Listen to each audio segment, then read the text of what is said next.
Behind WWE's glittering facade of championship gold and scripted storylines lies a vault of secrets that Vince McMahon never intended to see daylight. While most wrestlers stay silent about what they've witnessed behind the curtain, a fearless few have dared to speak the unspeakable truths. From steroid scandals to backstage politics, from creative manipulation to dark controversies, these wrestlers risked everything to expose the machine from within. But speaking truth to power in Vince's world comes with a devastating price. Hall of Fame dreams vanish overnight, names get scrubbed from company history, championship pushes die sudden deaths. Join us as we expose the fearless voices who dared to reveal Vince McMahon's darkest secrets and paid the ultimate price for it. First up, King Kong Bundy. At over 450 pounds, King Kong Bundy moved like a man half his size. At his peak, this monster demanded referees count to 5, because 3 seconds wasn't enough to prove his total dominance. But in 2019, the walking condominium would face his final opponent, and this time, not even a 5 count could save him. In 1955, Chris Allen Pallies was born in Woodbury, New Jersey. Growing up, Chris was always bigger than most kids his age, but he wasn't just big. He was a natural athlete who dominated in amateur wrestling, winning 2 regional championships before graduating in 1974. After high school, Chris headed to Larry Sharp's Monster Factory Wrestling School in Belmar, New Jersey, the place where giants were made. On March 7, 1981, he debuted in the World Wrestling Federation as Chris Kanyon, scoring his first victory against Strong Kobayashi 4 months later. But it was in Texas, with world-class championship wrestling, where Chris Pallies would transform into the legendary King Kong Bundy. Chris Pallies started out as Big Daddy Bundy, but that name was just the beginning. Everything changed when he got into a nasty feud with Texas wrestling's royal family, the Von Erichs. That's when he joined forces with the smooth-talking manager Gary Hart, who saw something special in the big man. Hart knew exactly what to do. He rebranded his massive wrestler as King Kong Bundy. Just like the famous movie monster, Bundy was huge, intimidating, and impossible to ignore. But sometimes the best things in wrestling happen by accident. During his heated battles with the Von Erichs, Bundy lost his hair in a match. Instead of being a setback, this became his trademark look. That massive, bald head made him stand out from every other wrestler. You couldn't miss King Kong Bundy when he walked into an arena. After making his mark in Texas, Bundy hit the road to become an even better wrestler. He traveled across the country, wrestling in different territories and learning new tricks along the way.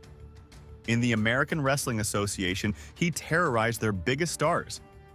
But his biggest achievement during this time came in Georgia Championship Wrestling.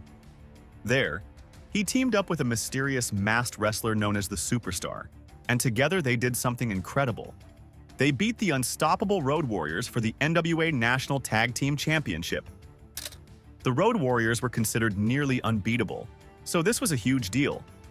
But it was in Mid-South Wrestling where Bundy came up with something that would make him truly unique. He wasn't satisfied with the regular 3-count pin that every other wrestler used. No, King Kong Bundy demanded the referee count to 5. This wasn't just showing off, it was brilliant psychology. Every time he pinned someone for a 5 count, it sent a clear message to everyone watching. I'm not just beating these guys, I'm destroying them. This 5 count became his calling card, something fans would anticipate every time he stepped into the ring. When King Kong Bundy stormed into the WWF on March 16, 1985, everyone knew something huge was about to happen. The WWF had been running promos for weeks, telling fans that a monster was coming. When Bundy finally stepped through the curtain on Championship Wrestling, jaws dropped. Poor Mario Mancini was in the ring, probably wishing he had called in sick that day. What happened next wasn't just a match. It was a demolition that had fans on the edge of their seats. The loud-mouthed manager Jimmy Hart was grinning from ear to ear, knowing he had just unleashed wrestling's newest nightmare on the WWF. But it was at the very first WrestleMania, in the world's most famous arena, Madison Square Garden, where Bundy really made history. His opponent that night was Special Delivery Jones, a tough veteran who'd been in countless battles. But nobody was ready for what happened next. The bell rang, and before the hot dogs in the concession stand could get cold, it was all over. 9 seconds. That's all it took. Bundy crushed SD Jones in the corner with his brutal avalanche splash. followed by his bone-crushing big splash in the middle of the ring. The referee couldn't count fast enough, even with Bundy demanding his trademark 5 count. Wrestling fans had seen quick matches before, but this was different. This was a statement that echoed through the wrestling world. King Kong Bundy wasn't just big, he was unstoppable. All through the summer of 1985, Bundy left a trail of broken opponents across the country. But everything changed in September when Jimmy Hart made a deal that would shake up the wrestling world. He traded Bundy to the greatest manager in wrestling, Bobby "The Brain" Heenan. The Brain knew exactly what to do with his new monster. He aimed Bundy right at the biggest target possible, the legendary Andre the Giant. Now, challenging Andre wasn't something wrestlers did lightly. The 7'4" Giant had been undefeated for 15 years. But Bundy didn't just challenge Andre. He ambushed him during a match and did the unthinkable. He trapped Andre in the corner and delivered splash after devastating splash until Andre's sternum actually cracked under the impact. The message was crystal clear. King Kong Bundy wasn't afraid of giants. He broke them. This wasn't just another wrestling angle. This was the moment Bundy proved he could destroy anyone, no matter how big or legendary they were. The attack on Andre the Giant wasn't just a one-time thing. It kicked off some of the most exciting matches of 1985. Wrestling fans couldn't wait to see these giants clash. It all started heating up on Saturday night's main event, which was a huge deal because wrestling was rarely on network TV back then. On October 3, 1985, everyone tuned in to see an explosive tag team match. In one corner, you had King Kong Bundy teaming up with another giant, Big John Studd. In the other corner stood Andre the Giant, still nursing his injured sternum, alongside the powerhouse Tony Atlas. The building was electric that night. You could feel the tension in the air. But that was just the warm-up. The WWF raised the stakes even higher in the second match when Andre brought in the biggest star in wrestling, the WWF champion himself, Hulk Hogan. Just imagine this scene.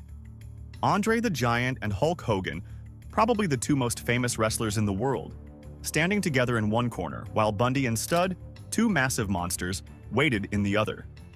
These matches showed everyone a different side of Bundy.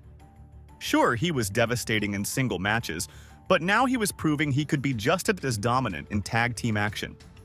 He wasn't just a solo destroyer. He was a smart wrestler who could work with a partner to take down even the biggest stars in the business. Everything came to a head on September 23, 1985, at the world's most famous arena, Madison Square Garden. They called it the Colossal Jostle, and that name wasn't just hype. Picture this: Andre the Giant, all 7'4", and nearly 500 pounds of him, finally getting his hands on Bundy one-on-one. The garden was packed to the rafters. Even though Bundy didn't win the match, something more important happened that night. He proved he belonged in the ring with the legendary Andre the Giant. Remember, very few wrestlers could even stand up to Andre, let alone give him a real fight. But Bundy didn't just stand up to him. He made Andre work harder than he had in years. After that night, nobody could say Bundy was just another big guy. He had earned his place among wrestling's elite monsters. After proving he could hang with Andre the Giant, King Kong Bundy had his eyes on an even bigger prize, the WWF Championship around Hulk Hogan's waist. But Bundy didn't just politely challenge Hogan to a match. No, he made a statement that shocked the wrestling world on Saturday night's main event. Together with his massive partner, the Magnificent Muraco, Bundy launched a surprise attack on Hogan that left fans gasping. This wasn't your typical wrestling beatdown. They hit Hogan so hard they actually cracked his ribs. Every time Hogan took a breath in the following weeks, you could see the pain on his face.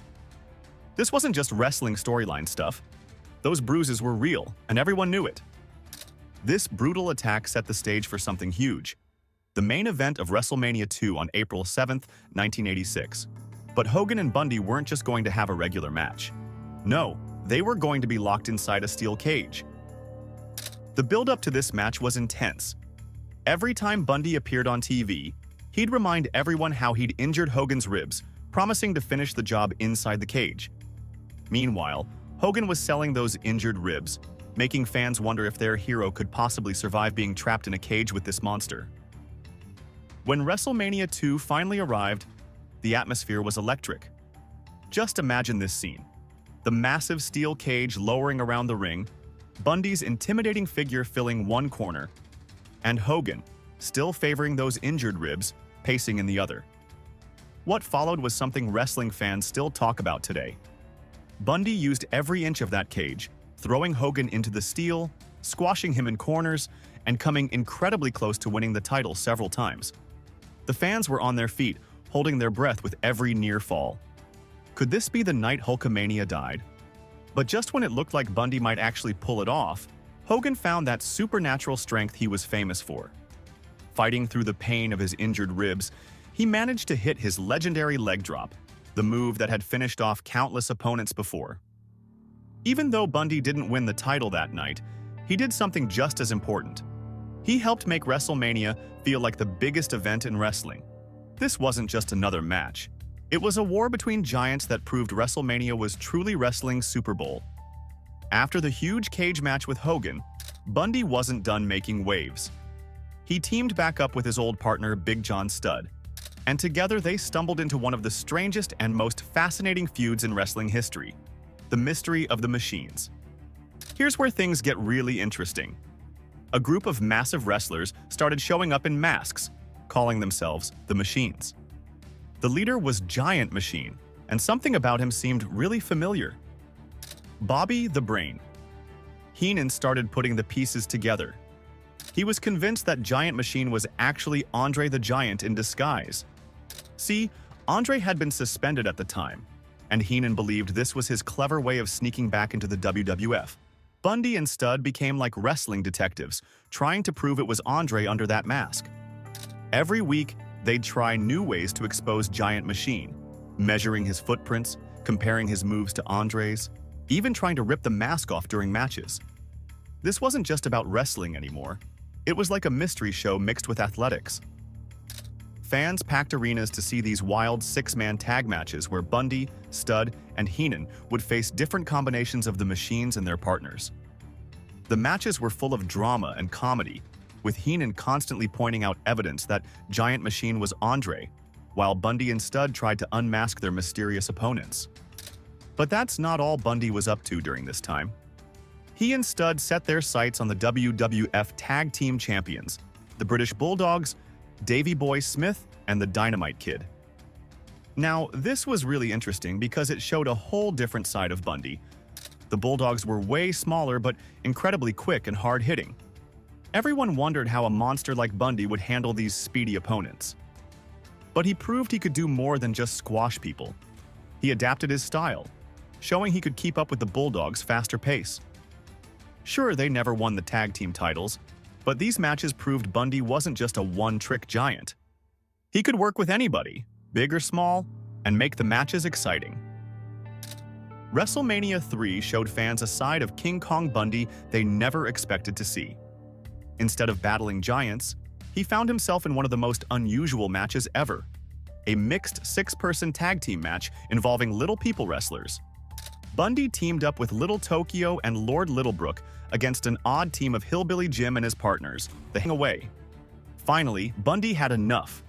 In a moment that made the massive crowd gasp, he grabbed Little Beaver, hoisted him up, and slammed him to the mat.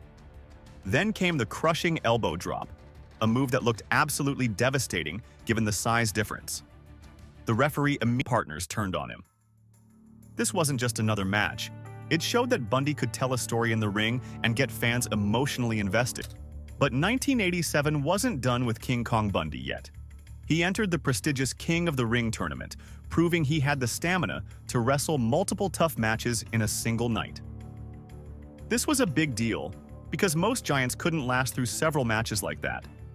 Bundy powered his way to the finals, where he faced the flashy and technical Macho Man, Randy Savage. Though Savage eventually won, Bundy showed everyone he could hang with the most skilled wrestlers in the business. Then came one of the biggest moments of late 1987. Bundy actually beat Hulk Hogan. Sure, it was by countout on Saturday night's Main Event 13, but beating Hogan in any way was a huge deal back then. Remember, this is when Hulkamania was at its peak. Even though Hogan got his revenge in the rematch on the next show, That victory proved Bundy was still one of the most dangerous men in wrestling. Anytime he stepped in the ring, fans knew there was a real chance they might see Hulkamania come crashing down. After dominating the WWF for years, Bundy surprised everyone by leaving in early 1988. He mostly stayed away from the big spotlight, showing up here and there in smaller wrestling shows. But you can't keep a monster down forever. In late 1994, wrestling fans' jaws dropped when King Kong Bundy made his return to the WWF. This time, he was part of Ted DiBiase's $1 Million Corporation, a group of wrestlers backed by the $1 Million Man's money. It was like seeing a legend come back to life. His comeback match couldn't have gone better. At the 1994 Survivor Series, Bundy teamed up with another monster, Bam Bam Bigalow. Together, they did something incredible. They were the only survivors in their elimination match against Lex Luger's team of American heroes. For a moment, it felt like the unstoppable Bundy of old was back. But wrestling had changed while Bundy was away. The 1995 Royal Rumble showed just how much. Everyone expected the returning giant to dominate the match. After all, how do you throw someone that big over the top rope? But then something shocking happened. Mabel, another massive wrestler who was on the rise, eliminated Bundy after just 3 minutes. The crowd couldn't believe it. This wasn't how the story was supposed to go for a legend like Bundy. His final WrestleMania moment came at WrestleMania 11, where he faced one of the most intimidating wrestlers ever, The Undertaker. Now, this wasn't quite the same as his legendary cage match with Hogan or his quick victory over S.D. Jones. But even though Bundy was older now, you could still see flashes of what made him so scary in the first place. When he trapped The Undertaker in the corner for his famous avalanche splash, longtime fans got goosebumps, remembering the monster who had terrorized the WWF in the 1980s. While he didn't win the match, he showed that even in the twilight of his career, King Kong Bundy could still make fans hold their breath whenever he stepped in the ring. After hanging up his wrestling boots, Chris Pallies had to deal with something much tougher than any opponent he'd faced in the ring: the long-term effects of his wrestling career. Like many wrestlers who gave their bodies to entertain fans night after night, Pallies was worried about brain injuries that could affect the rest of his life. He wasn't alone in this fight. Along with other wrestlers, he joined a big lawsuit against WWE, claiming the company hadn't done enough to protect wrestlers from serious head injuries. The lawsuit brought up some heavy issues. It said WWE knew about the dangers of repeated head impacts, but didn't do enough to protect their wrestlers.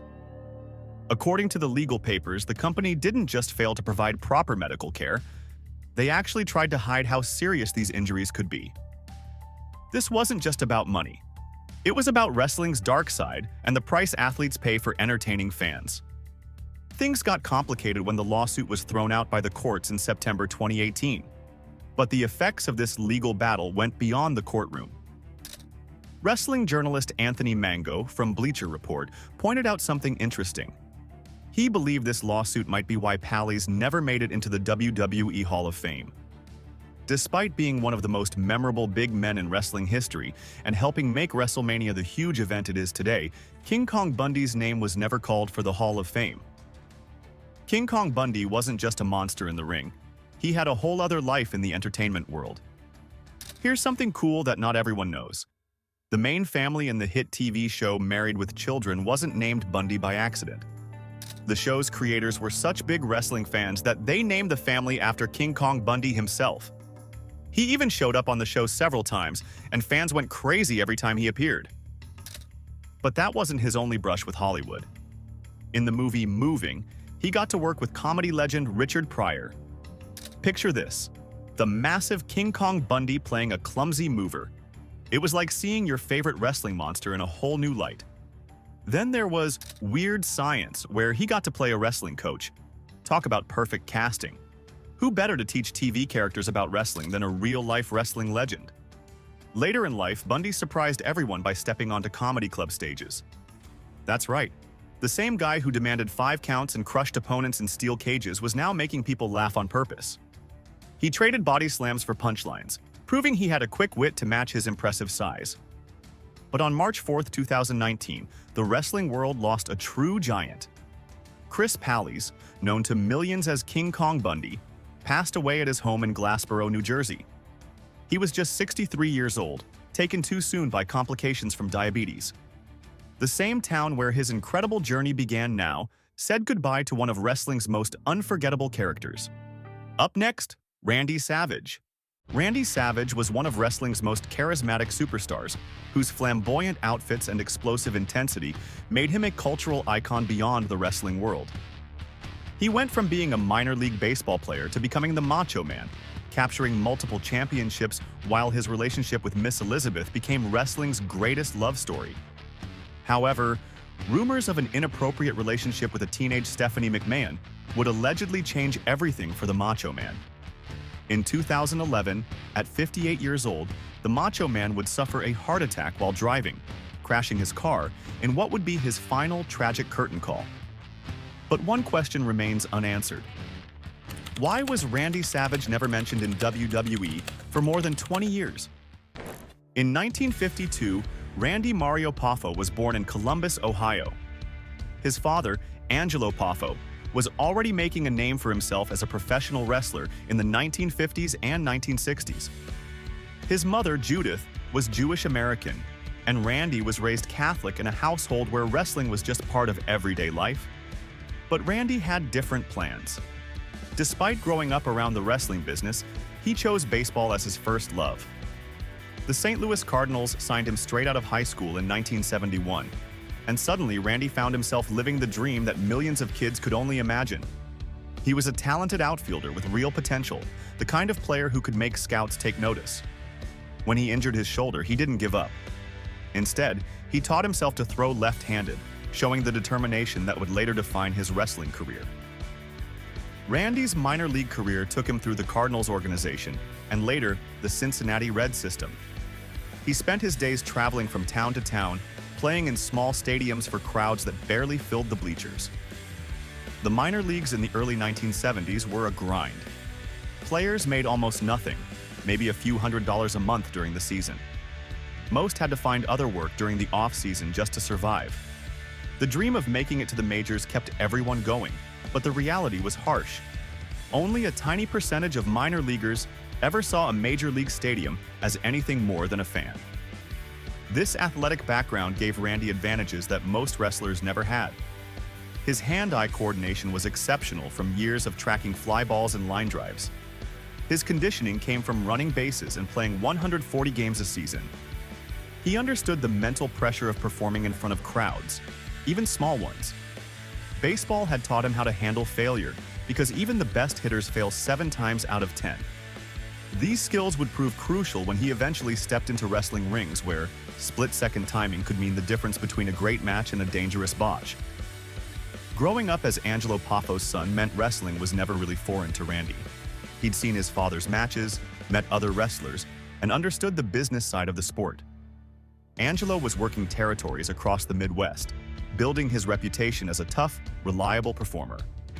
Randy watched how his father handled promoters, how he developed his character, and how he connected with audiences. This early exposure gave him insights that other wrestlers spent years learning through trial and error. By 1973, the financial pressures of minor league baseball were becoming impossible to ignore. Randy needed money during the off-season, and wrestling offered a way to use his athletic skills to pay the bills. He started wrestling part-time, initially seeing it as just a way to make ends meet until his baseball career took off. His first wrestling persona was called the Spider, inspired by the Spider-Man character. This early version of Randy was nothing like the flamboyant Macho Man that fans would later love. The Spider was more straightforward, without the colorful outfits or over-the-top personality that would make him famous. Randy's friend Terry the Goose Stevens and Georgia Championship Wrestling promoter Ole Anderson suggested he change his ring name to Randy Savage. They thought the name fit his fierce, aggressive style in the ring much better than the Spider. The name stuck, and Randy began developing the intensity that would become his trademark. He wasn't just playing a character, he was creating something that felt real and dangerous. As Randy spent more time in wrestling rings, something unexpected happened. He realized he was naturally good at this. Really good. His baseball background gave him coordination and timing that other wrestlers struggled to develop. His understanding of entertainment, learned from watching his father, helped him connect with audiences in ways that surprised even veteran wrestlers. The crowds responded to his energy and his willingness to push himself to the limit in every match. Wrestling started feeling less like a side job and more like his real calling. The money was getting better as he improved, and the creative aspects of developing his character excited him in ways that baseball never had. In baseball, you either got the hit or you didn't. In wrestling, you could control the story, work with your opponent to create something memorable, and really connect with the audience on an emotional level. The moment Randy realized wrestling could be more than just off-season work came during a particularly intense match where everything clicked. His timing was perfect, the crowd was completely invested, and he felt the rush of controlling their emotions through his performance. Baseball had been about individual achievement, but wrestling was about creating art with another person while entertaining hundreds of people at once. Baseball's loss became wrestling's gain when Randy discovered his true calling in the ring. His athletic foundation would prove crucial for developing the intense, high-energy style that made him famous. Those years of conditioning, mental toughness, and performing under pressure had prepared him for something he never expected. The former outfielder was about to become one of wrestling's biggest stars. How did a small family wrestling promotion become the training ground for one of wrestling's greatest performers? When Randy decided to fully commit to wrestling, he joined his father Angelo and brother Lanny in their family operation called International Championship Wrestling, or ICW. This wasn't just any regional territory, though. ICW was what wrestling insiders called an outlaw promotion, which meant they operated outside the established territorial system and weren't afraid to ruffle feathers. Working for family created pressures that other wrestlers never experienced.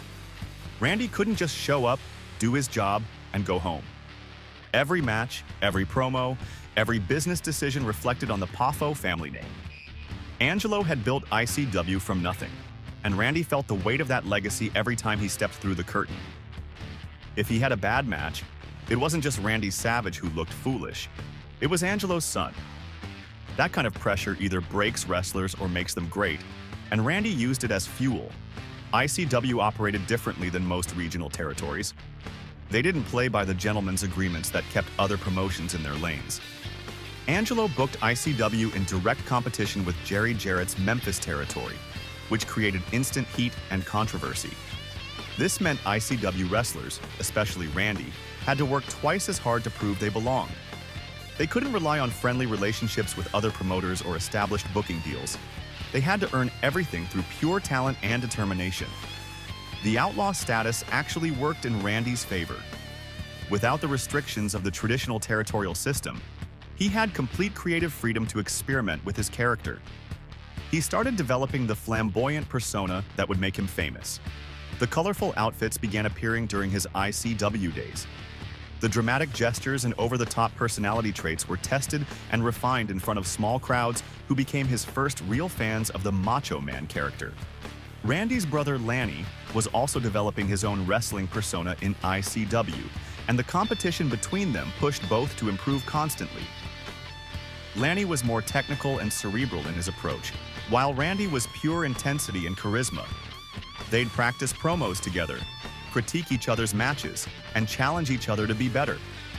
This sibling rivalry created an environment where mediocrity wasn't acceptable. Both brothers knew they were being compared not just to other wrestlers, but to each other. The interview skills that would become Randy's greatest weapon were sharpened during his ICW years. Angelo understood that wrestling was entertainment first, and he encouraged Randy to develop his speaking ability. Randy started experimenting with different voice patterns, building toward the distinctive rapid-fire delivery that would captivate audiences. He practiced catchphrases and dramatic pauses, learning how to control a crowd's energy through his words alone. During this period, a young woman named Elizabeth Hewlett joined ICW as an interviewer. She was beautiful, intelligent, and had a natural presence on camera that complemented Randy's intense personality perfectly. Their relationship developed slowly, starting as professional respect and growing into something deeper. Elizabeth understood Randy's drive and perfectionism in ways that other people couldn't. She saw past the developing Macho Man character to the dedicated athlete underneath. ICW's operations were rough around the edges compared to bigger territories. They ran shows in small venues, often with limited budgets and basic production values. But this stripped-down environment forced Randy to focus on the fundamentals. He couldn't rely on elaborate staging or expensive pyrotechnics. His character had to work based purely on his personality, his ring work, and his ability to connect with audiences. This foundation would prove crucial when he eventually reached bigger stages with more resources. The family promotion became Randy's laboratory for testing what worked and what didn't. He tried different character elements, various wrestling styles, and countless promo approaches. Some experiments failed completely, but others became signature elements of his persona. The freedom to fail and learn from those failures was something most wrestlers never got. They had to be polished from day one, while Randy could refine his craft without the pressure of national television or major storylines. Angelo's booking philosophy influenced how Randy approached storytelling in wrestling. ICW storylines were more personal and intense than what other territories were doing. They focused on real emotions and genuine conflicts between characters. Randy learned that the best wrestling stories came from truth, even if that truth was exaggerated for entertainment purposes. This understanding would serve him well when he started creating more complex characters later in his career. By the mid-1880s, Randy realized he had outgrown what ICW could offer him. The territory was successful within its limitations, but Randy's ambitions were bigger than what a regional promotion could satisfy. He'd mastered the basics of character work, developed his interview skills, and proven he could carry storylines and main event matches. The Macho Man persona was fully formed and ready for a bigger stage. ICW gave Randy the perfect laboratory to create the character that would conquer the wrestling world. The family environment provided both pressure and support, while the outlaw nature of the promotion gave him creative freedom that most wrestlers never experienced.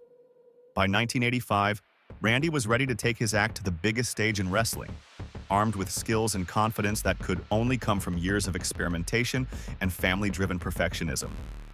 What made Randy Savage's WWF debut in June 1985 so shocking that it instantly made him a star? The answer lies in one simple decision that nobody saw coming. When Randy stepped into the WWF, he walked into a wrestling world that was exploding with popularity. Hulk Hogan had already become the face of the Rock and Wrestling Connection, bringing wrestling into mainstream culture like never before. MTV was showing wrestling content. Celebrities were getting involved in storylines. Wrestling was becoming entertainment for the masses, not just hardcore fans. The WWF was gobbling up talent from dying territories across the country, and Randy was just another acquisition in Vince McMahon's master plan for national domination.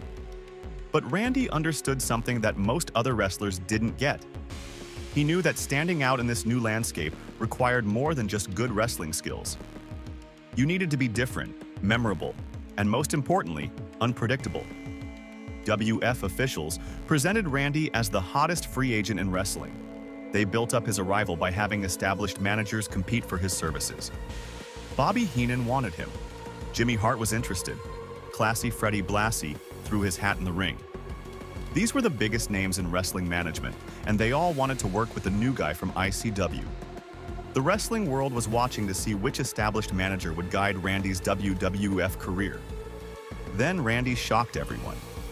Instead of choosing one of the proven managers, he selected a virtually unknown woman named Miss Elizabeth as his manager. World Wildlife Fund officials were caught completely off guard. Fans were confused. Even other wrestlers didn't understand what Randy was thinking. Elizabeth had been working as an interviewer in ICW, but she had zero experience managing wrestlers on the national stage. She was beautiful and poised, but nobody knew if she could handle the pressure of WWF television. This decision proved that Randy understood wrestling psychology better than anyone expected. While other wrestlers were making predictable choices, Randy created instant intrigue. Fans immediately started asking questions.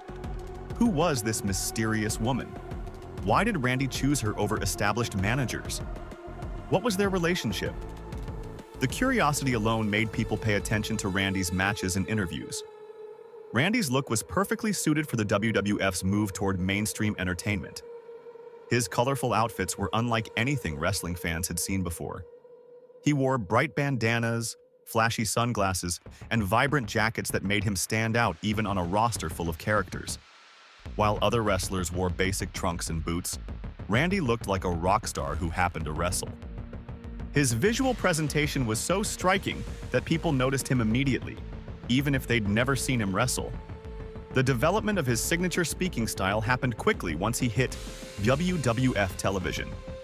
Randy's rapid-fire delivery and distinctive voice patterns were perfect for television. His "ooh yeah" catchphrase became instantly recognizable. Unlike other wrestlers who spoke in generic tough guy voices, Randy's vocal style was completely unique. He could build excitement and tension through his words alone, making even simple interviews feel important and dramatic. Randy's wrestling style was different from what WWF fans were used to seeing. While some WWF stars focused more on entertainment than athletic performance, Randy brought legitimate intensity to every match. His moves looked impactful and real. He wrestled with an urgency that made fans believe he was actually fighting, not just performing. This combination of athletic credibility and entertainment value made him a complete performer. The fan reaction to Randy's early WWF appearances was immediate and strong. His first televised match saw him defeat a local wrestler, but the way he won impressed everyone watching. Randy didn't just beat his opponent, he dominated him with moves that looked devastating. Fans could see that this wasn't just another character wrestler. This was someone who could actually go in the ring and back up his flashy persona with real talent. Randy's early storylines showcased his ability to create compelling drama. His feud with George the Animal Steele was built around Steele's innocent crush on Miss Elizabeth and Randy's jealous reaction. This wasn't just about two wrestlers fighting. It was about complex emotions and relationship dynamics. Randy could portray jealousy, possessiveness, and rage in ways that felt real and relatable, even in wrestling's theatrical environment. Within months of his debut, Randy had established himself as one of WWF's most compelling new stars. He was getting featured matches on television. His interviews were must-see television. Fans were either cheering him or booing him, but they were never indifferent. That's the mark of a true star in wrestling, the ability to make people care about what happens to you. Randy's unpredictable debut strategy proved he understood the new wrestling landscape better than veterans who'd been in the business for decades. While other wrestlers were following established formulas, Randy was creating something entirely new. His willingness to take risks and trust his instincts set him apart from everyone else on the roster. The former baseball player had found his calling, and the wrestling world was about to see what true star power looked like. Which match elevated Randy Savage from rising star to wrestling legend forever? The answer came through his pursuit of championship gold and the unexpected consequences that followed. In February 1986, Randy defeated Tito Santana to capture his first major WWF championship, the Intercontinental title. This wasn't just another title change. This victory established Randy as a dominant force who could carry championship-level storylines and main event matches. Randy's reign as Intercontinental Champion was marked by his intense protection of the title and his increasingly paranoid behavior. He treated the championship like it was the most important thing in the world, which made fans believe it actually mattered. His matches became more personal and more violent. He wasn't just defending a title, he was defending his identity as the Macho Man. This psychological investment made every defense feel crucial. The championship reign put Randy on a collision course with Ricky the Dragon Steamboat, one of the most respected technical wrestlers in the business. Steamboat was everything Randy wasn't in terms of wrestling style.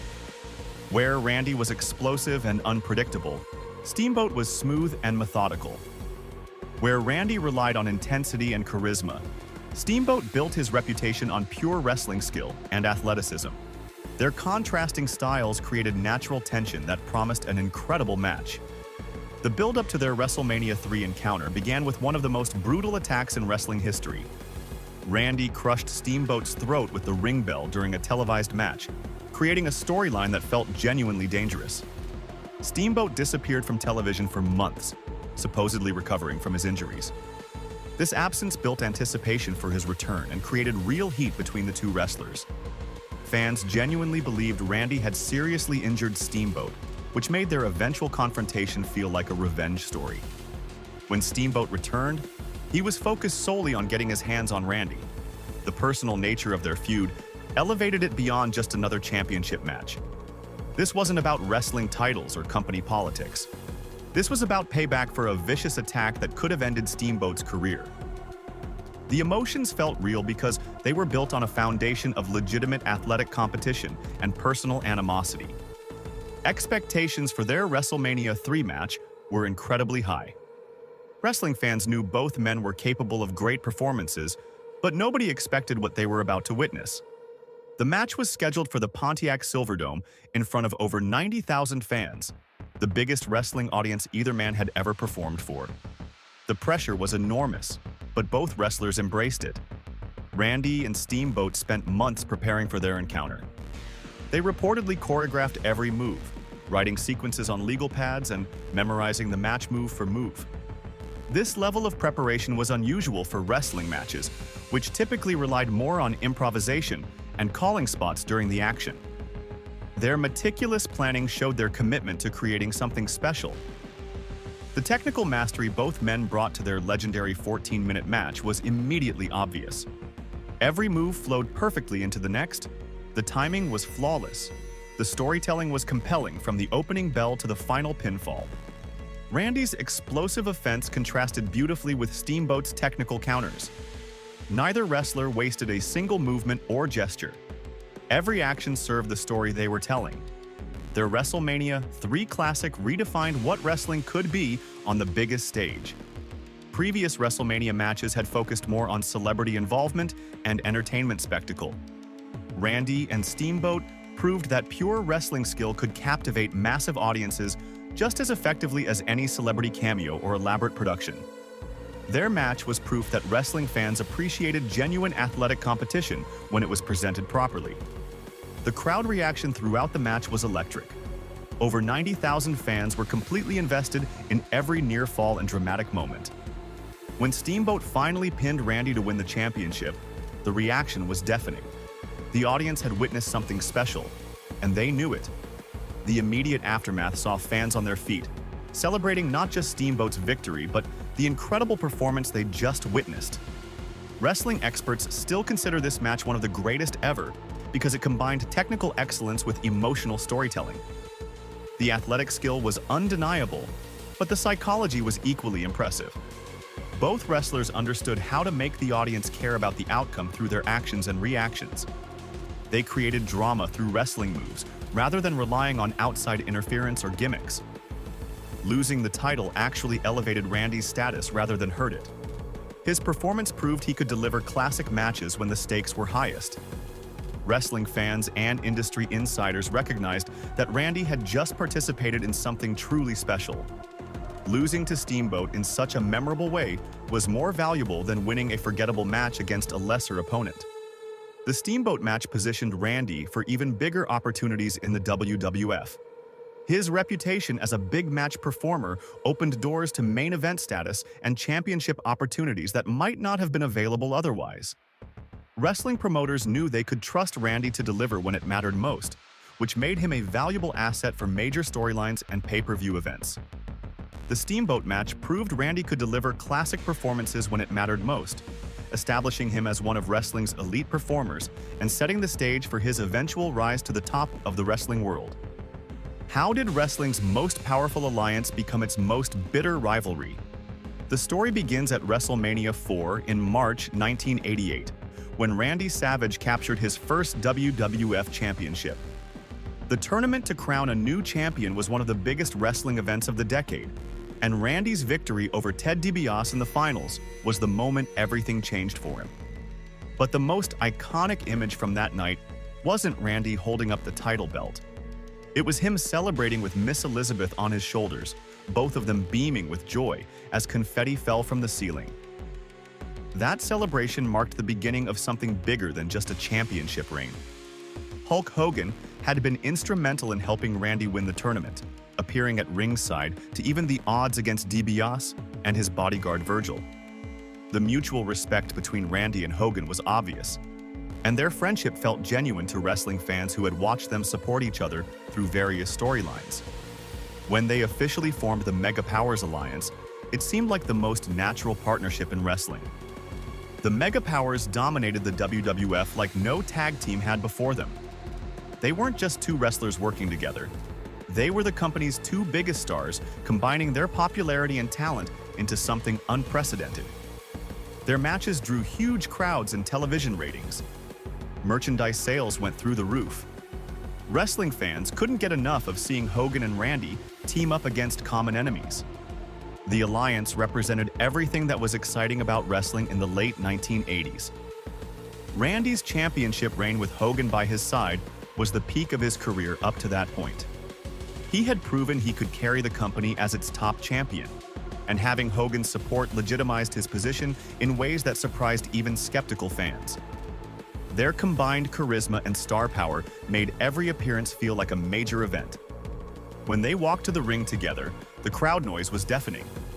Wrestling had never seen anything quite like the Mega Powers, but success couldn't hide the growing tension that was building between the two stars. Randy's naturally suspicious personality began creating problems that nobody anticipated. His overprotective behavior toward Miss Elizabeth became more obvious and more concerning. He watched every interaction she had with other wrestlers, including Hogan. What started as normal caution slowly transformed into something much more unhealthy and obsessive. The cracks in their partnership became visible during routine backstage segments and interviews. Randy would tense up whenever Hogan spoke directly to Elizabeth or showed her any attention. His facial expressions revealed jealousy and insecurity that he tried to hide but couldn't control completely. Wrestling fans started noticing these subtle moments where Randy's paranoia would surface, even when nothing inappropriate was happening. Hogan's naturally friendly personality made the situation worse without him realizing it. He treated Elizabeth with the same respect and kindness he showed everyone, but Randy interpreted these normal interactions as threats to his relationship. Every handshake, every conversation, every moment of eye contact became evidence in Randy's mind that Hogan had ulterior motives. His jealousy was consuming him from the inside, affecting his ability to think clearly about their partnership. The backstage politics made everything more complicated. Wrestling insiders knew that Hogan was still the company's top draw and biggest star, even though Randy held the championship. This reality ate at Randy's ego and fed his insecurities. He wanted to be seen as Hogan's equal, but the wrestling business treated Hogan as the more important star. These real tensions between the wrestlers added authenticity to the storyline that was developing on television. The build-up to their eventual confrontation was masterful storytelling that played out over several months. Wrestling fans could sense the tension building, but nobody knew exactly when or how the explosion would happen. Randy's behavior became more erratic and unpredictable. His interviews started containing subtle references to his frustrations. The psychological pressure was building towards something that felt inevitable but shocking at the same time.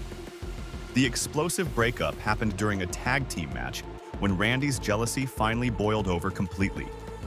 After Elizabeth was accidentally knocked unconscious during the match, Hogan carried her to the back for medical attention. When Randy saw Hogan holding Elizabeth, something snapped inside him. He attacked Hogan with the championship belt, hitting him repeatedly while screaming about betrayal and disrespect. The attack was vicious and personal in ways that made fans gasp. Randy's heel turn shocked the wrestling world because it felt so real and emotionally raw. This wasn't just a scripted storyline change.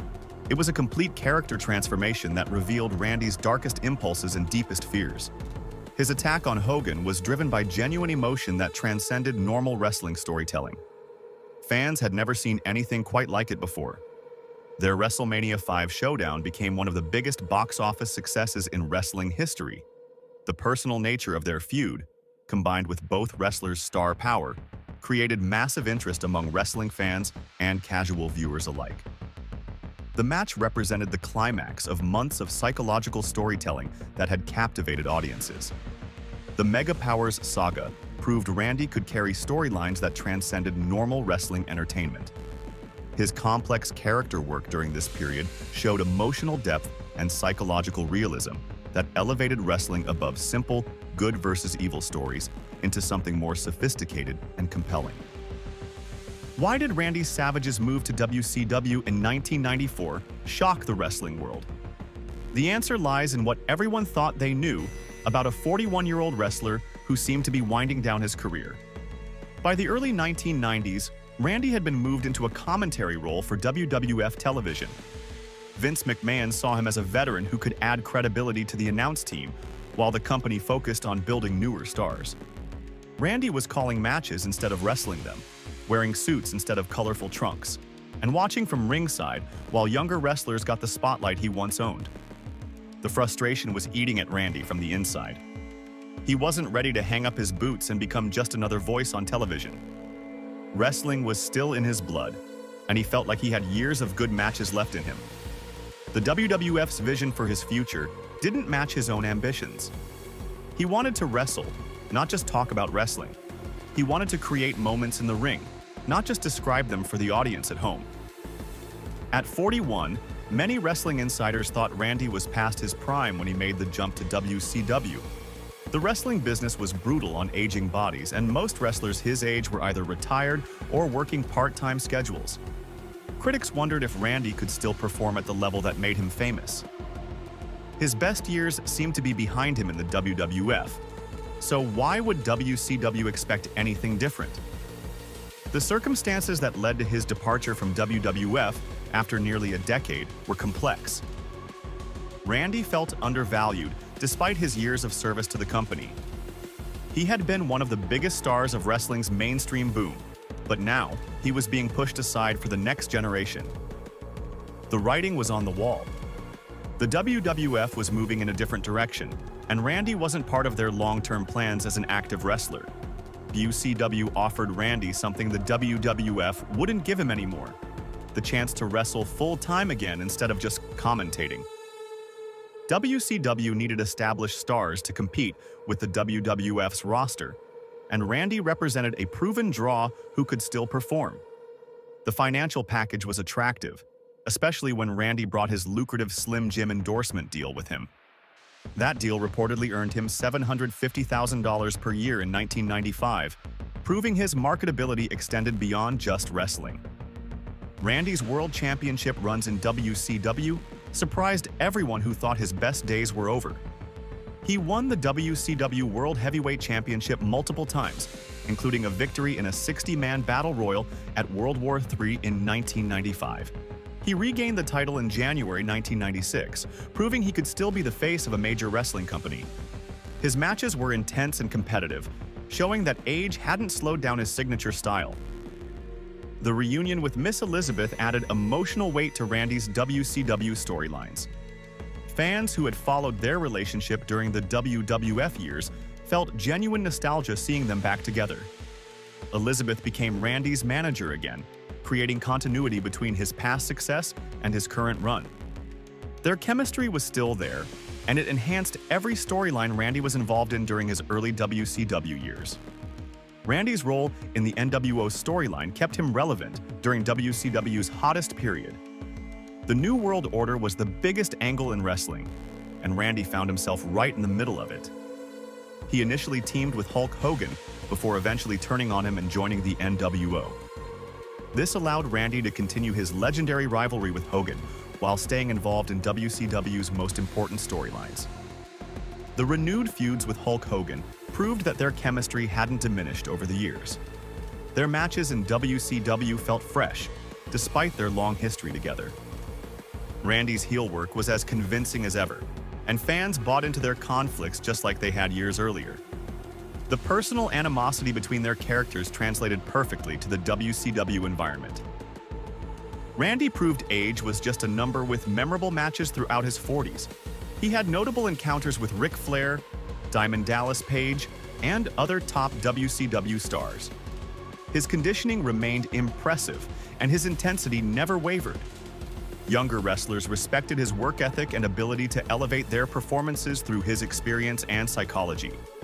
The recognition that Randy had successfully reinvented himself came from both fans and wrestling critics.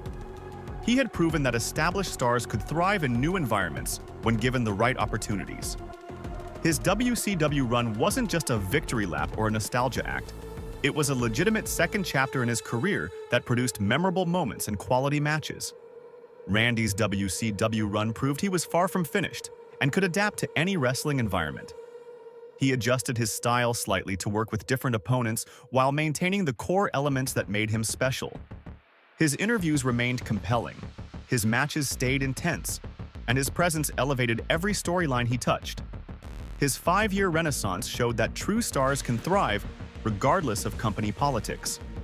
Randy's success in WCW demonstrated that talent and charisma could overcome age and corporate limitations. He had found a place where his abilities were valued and utilized properly, allowing him to extend his career on his own terms while entertaining fans who thought they'd seen the last of the Macho Man. What personal demons haunted the man behind the Macho Man persona? Behind Randy's flamboyant character was a man struggling with perfectionism and control issues that affected every aspect of his life. The colorful outfits and entertaining interviews masked someone who demanded complete control over his environment and the people around him.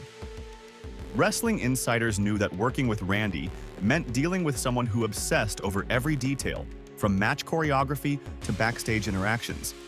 Stories emerged about Randy's difficult backstage behavior that painted a troubling picture of his personality. He was known for being extremely demanding during rehearsals and planning sessions. Other wrestlers described him as someone who couldn't let go of control, even in situations where his input wasn't needed or wanted. His perfectionism drove him to micromanage everything around him, creating tension with colleagues who preferred more relaxed working relationships. The most disturbing stories involved Randy's overprotective treatment of Miss Elizabeth. Rumors circulated throughout the wrestling industry about him locking Elizabeth in dressing rooms to prevent other wrestlers from interacting with her. These allegations suggested a level of controlling behavior that went far beyond normal relationship dynamics. Wrestlers and backstage personnel reported seeing Elizabeth isolated from others, seemingly at Randy's direction. The stories about Randy controlling Elizabeth's interactions became legendary in wrestling circles. He allegedly monitored her conversations with other wrestlers, managers, and even WWE officials. Elizabeth couldn't move freely backstage without Randy knowing where she was and who she was talking to. This behavior created an uncomfortable atmosphere for everyone involved, as other wrestlers felt they had to walk on eggshells around Elizabeth to avoid Randy's anger. Randy's brother Lanny offered alternative explanations for his actions, defending Randy against the worst accusations. Lanny suggested that Elizabeth herself sometimes preferred the privacy of a locked door, particularly given the environment of the wrestling locker room where the behavior of some male wrestlers was questionable. He argued that Randy was protecting Elizabeth from inappropriate advances rather than controlling her out of jealousy or possessiveness.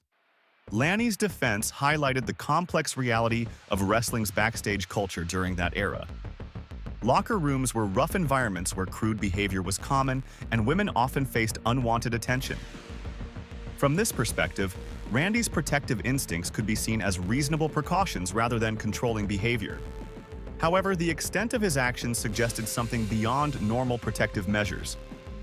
Randy's perfectionism made him demanding to work with, but also elevated match quality significantly.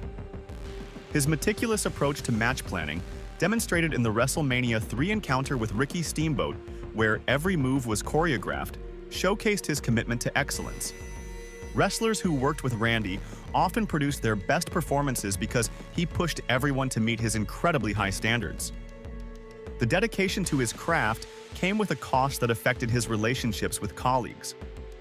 Randy's insistence on controlling every aspect of his matches meant long planning sessions and endless rehearsals.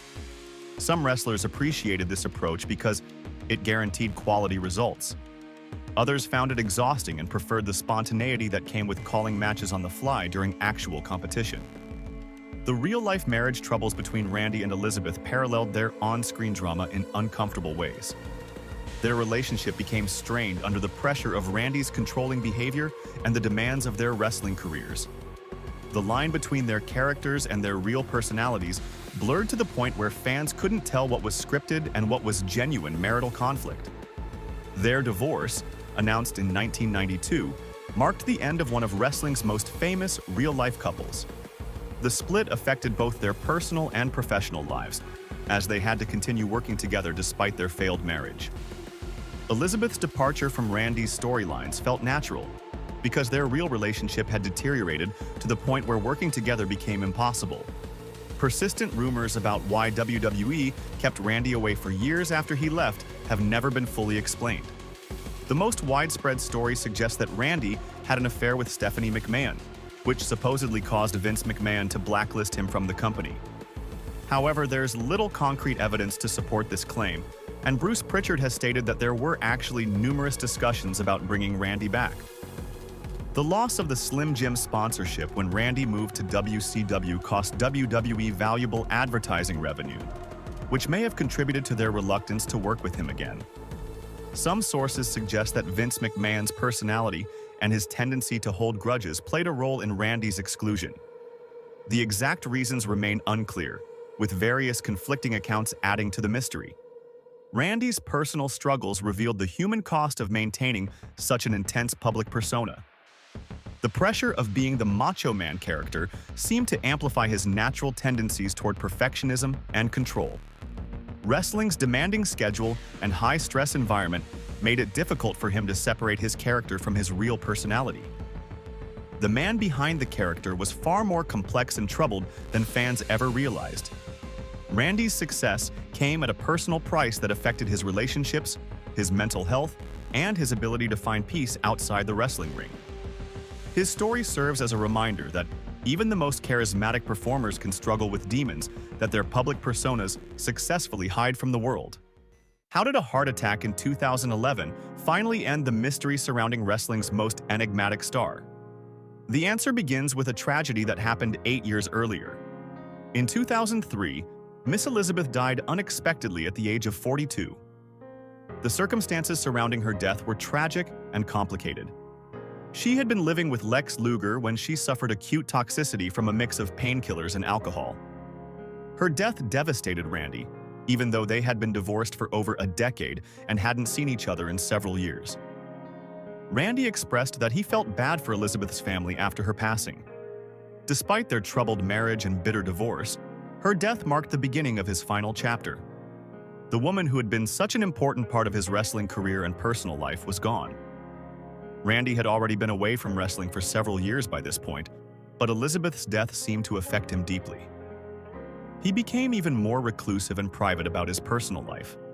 Randy remained estranged from WWE while his health quietly deteriorated throughout the 2000s.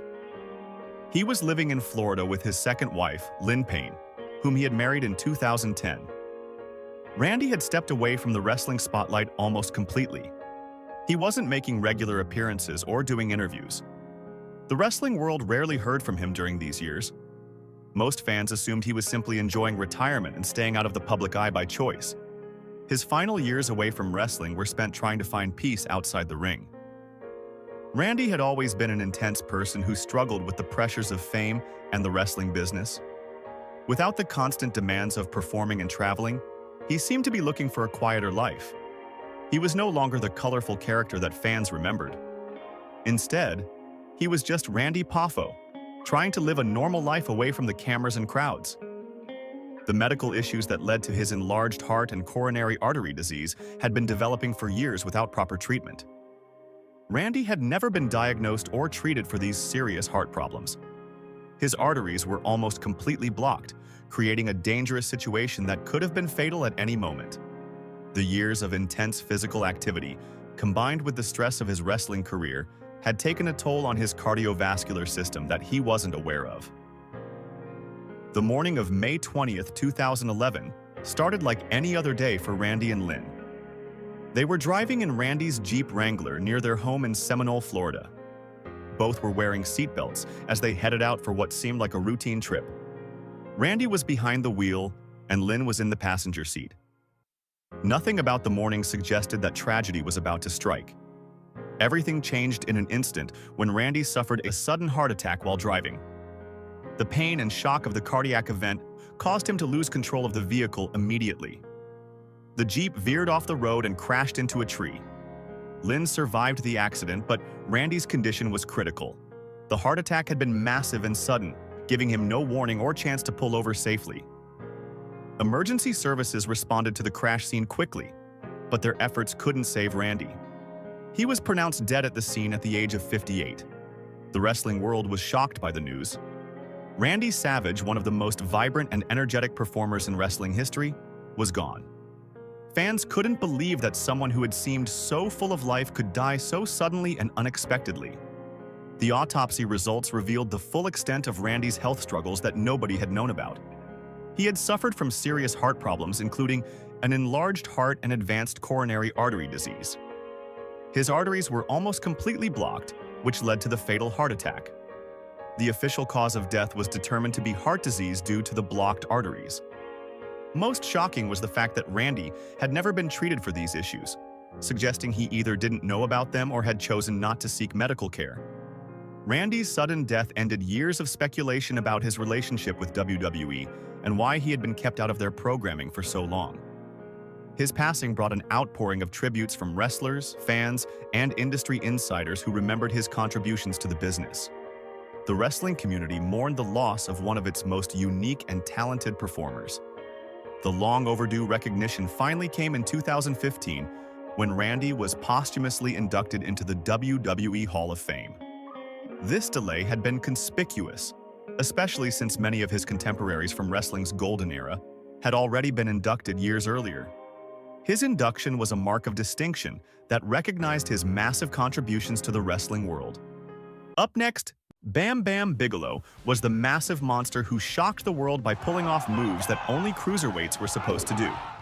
He went from wrestling NFL legend Lawrence Taylor to becoming a real-life hero who suffered severe burns while rescuing 3 children from a fire. But 17 years after his death, Bigalow still isn't in the Hall of Fame. On September 1, 1961, Scott Bigalow was born in the coastal town of Asbury Park, New Jersey.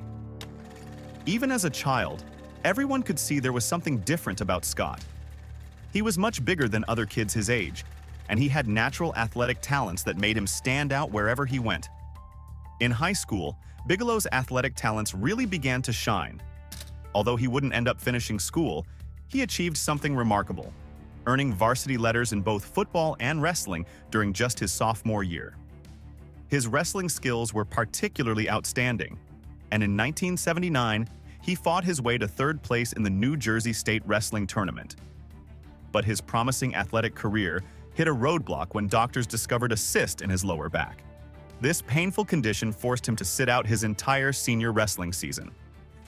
As Bigalow entered his late teenage years, he started exploring different ways to show off his natural strength. He became a regular face at arm wrestling tournaments, where his powerful build made him a formidable opponent. However, this period of his life also took some dark turns. His teenage years were marked by numerous run-ins with the law, ranging from relatively minor incidents to serious offenses. The list of charges was lengthy: aggravated assault, attempted kidnapping, drug possession, robbery, and sexual assault. These troubles with the law eventually led to serious consequences. As a teenager, Bigalow spent 9 months locked up at the Albert C. Wagner Youth Correctional Facility, a time that would leave a lasting impact on his life path. After leaving high school without graduating, Bigalow tried his hand at several tough jobs that suited his intimidating size.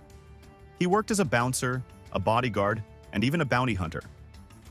During his bounty hunting days, he told a wild story about chasing a fugitive in Mexico that went terribly wrong. According to Bigalow, the person he was hunting shot him in the back, and Mexican authorities threw him in jail for 6 months in Mexico City. When he got back to the United States, Bigalow took a hard look at his future. With no high school diploma and a rough past, he made a choice that would change his life forever. As he put it plainly, "There wasn't much else I was qualified for, so he decided to become a professional wrestler." It turned out to be the perfect fit for someone with his unique combination of size and athletic ability. In May 1985, Bigalow took his first steps toward his wrestling career by joining Larry Sharp's Monster Factory Wrestling School in Clementon, New Jersey. This famous training ground was known for turning out some of wrestling's biggest stars. Just a few months later, on August 23, 1985, Bigalow had his very first professional match. It happened at the famous Studio 54 nightclub in New York City, at a show run by well-known wrestling promoter Paul Heyman. By the middle of 1986, Bigelow had moved south to Memphis, Tennessee, where he started wrestling for the Continental Wrestling Association. This is where he got his famous nickname, becoming known as Bam Bam Bigalow. The wrestling promoters knew exactly what to do with someone as big and athletic as Bigelow. They turned him into a monster. He would often fight multiple opponents at once in handicap matches, showing off his incredible strength and power. He became known for breaking the rules, especially by climbing to the top rope and jumping off, something that was illegal in wrestling at that time. These dramatic matches helped build his reputation as one of wrestling's most intimidating new stars. Growing quickly in the wrestling world, Bigelow hit a major milestone on July 28, 1986. In a match called a Battle Royal, where many wrestlers fight at the same time until only one is left standing, Bigelow emerged victorious and won his first big title, the Southern Heavyweight Championship. But his time at the top didn't last long.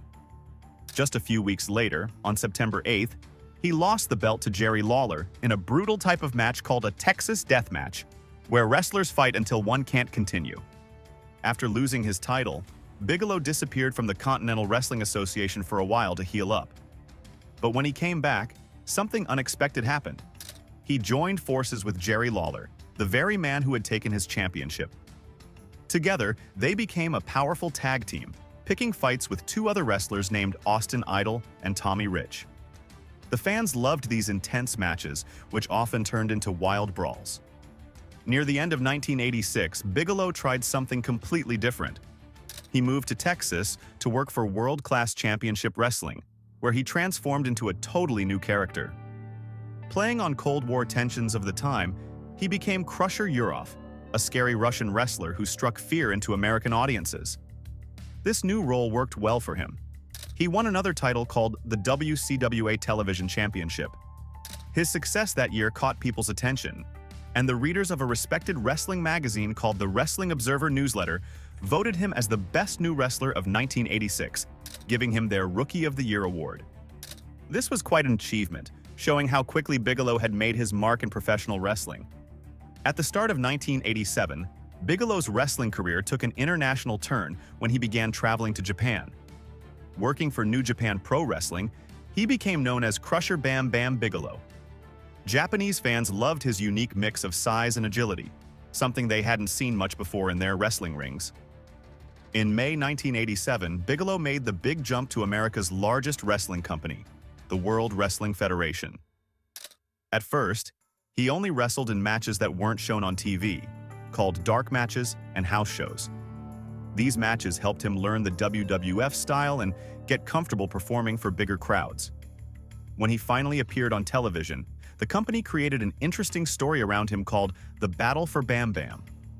Four of wrestling's most famous heel managers, Jimmy Hart, Johnny Valiant, Mr. Fuji, and Bobby Heenan, all fought over who would get to be Bigelow's manager.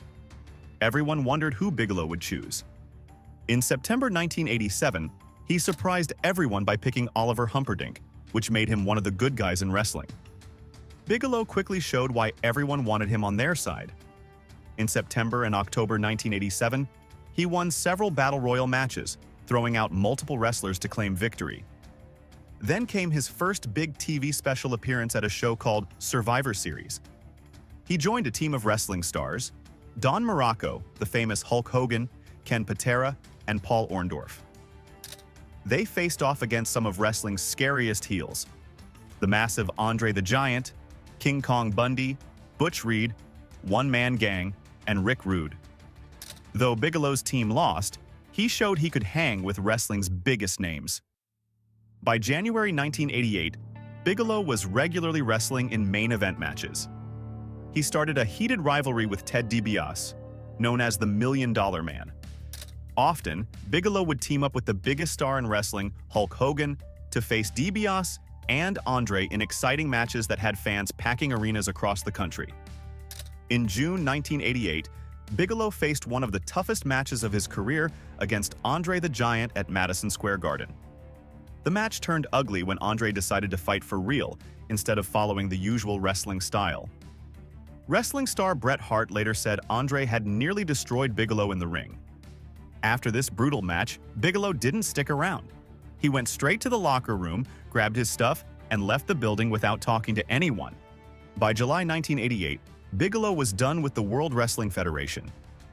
His knees were badly hurt from all the wrestling, but that wasn't the only reason he left. Many other wrestlers had grown jealous of how quickly he'd risen to fame. They didn't like that a newcomer was getting so many big matches and opportunities, while they'd been waiting for years. In September 1988, Bigelow showed up in a different wrestling company, Jim Crockett Promotions, which was about to change its name to World Championship Wrestling. His manager, Oliver Humperdinck, came with him to the new company. Bigelow quickly jumped into action by starting a fight with one of wrestling's most famous groups, the Four Horsemen. This led to a huge opportunity in November 1988, when he got to wrestle the group's leader, Ric Flair, for the NWA World Heavyweight Championship.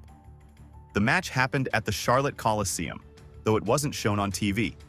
Even though Bigelow fought hard, he couldn't beat Flair for the title. In 1990, Bigelow's wrestling career took a different turn. Instead of appearing on major TV shows, he mostly wrestled at smaller local events called house shows. When he did show up on TV, it was usually on less important shows like NWA Power Hour and NWA Main Event. Things got more interesting when Bigelow joined forces with a scary group of wrestlers called the Sullivan Slaughterhouse.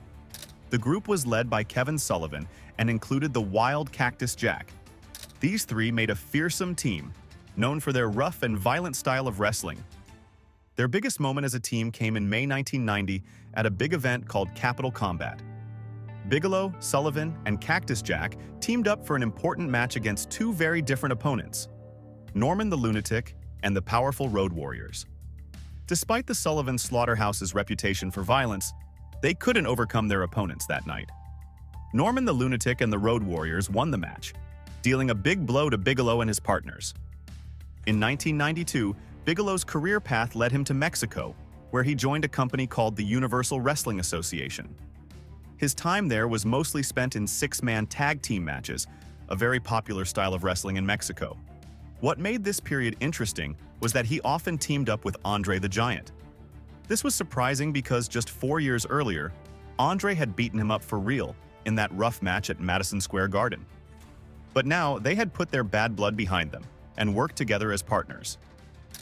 Later that year, in October 1992, Bigelow made his way back to the World Wrestling Federation. The company welcomed him back by letting him win many matches. These wins helped rebuild him as a powerful force in wrestling. The biggest moment of his comeback came in January 1993 at the Royal Rumble. There, he faced off against the Big Boss Man, a former prison guard turned wrestler known for his strength and toughness. Bigelow proved he was back in top form by defeating Big Boss Man in a convincing way. This victory showed everyone that Bam Bam Bigalow was ready to be a major player in the WWF once again. On June 13th at the King of the Ring event, Bigelow showed his fighting spirit. He started strong by beating the tough Jim Duggan in the first round of the tournament. Lucky for him, he got to skip the next round because of a bye. But when he reached the final match, he had to face one of wrestling's greatest technicians, Bret Hart. Even though this was Bigelow's third time in a main event on a big show, he couldn't overcome Hart's skilled wrestling style and lost the match. Over the next year, Bigelow found himself mixed up in many different wrestling stories. One of the biggest moments came when he helped the massive champion Yokozuna keep his World Heavyweight Championship. During Yokozuna's match against the mysterious Undertaker, Bigelow was part of a group of heel wrestlers who jumped in and attacked the Undertaker. Thanks to this interference, Yokozuna managed to stay champion. This showed that Bigelow had fully embraced his role as one of the WWF top monsters. The storyline with Yokozuna proved that WWF trusted Bigelow to play important parts in their biggest stories. Even though he wasn't the champion himself, being involved in championship matches showed how valuable he had become to the company. Working with major stars like Yokozuna and The Undertaker put Bigelow right in the middle of the company's most important feuds. In a surprising moment on Monday Night Raw, on June 27, 1994, Bigelow ended his partnership with Luna Vachon. The wrestling world didn't have to wait long to find out what would happen next.